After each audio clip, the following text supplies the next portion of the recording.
Hola, dimarts encara tenim aquesta entrada de vent de component nord que anirà fent baixar el mercuri i arribarà a tocar al fons la temperatura de cara a dijous, divendres, i no començarà a enfilar-se el mercuri, però encara li costarà a partir del dissabte.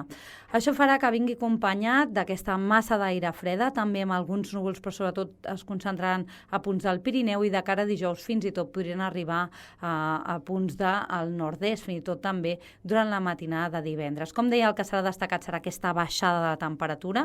De fet, esperem màximes que envoltin els 10 graus a molts punts de l'interior i les mínimes fins i tot arribin a deixar glaçades fora de la zona del Pirineu. Per tant, dimecres al matí, una baixada de la temperatura, pocs núvols que faran que aquesta temperatura pugui arribar encara a baixar més. Per tant, com dèiem, aquestes glaçades febles fora de punts del Pirineu, prepirineu, a punts de la Catalunya central, també a punts del prelitoral, i la màxima també serà més baixa, com dèiem, els 10 graus arribaran a molts punts del prelitoral, també a punts de l'interior, i al litoral amb prou feines arribarem a passar dels 15 graus. Per tant, un ambient molt fred que, com dèiem, encara es mantindrà de cara a les properes jornades. El mercuri encara baixarà més de cara al dijous, i el divendres no serà, com dèiem, fins dissabte, quan començarà a enfilar-se. I de moment això és tot des del Servei Meteorològic de Catalunya.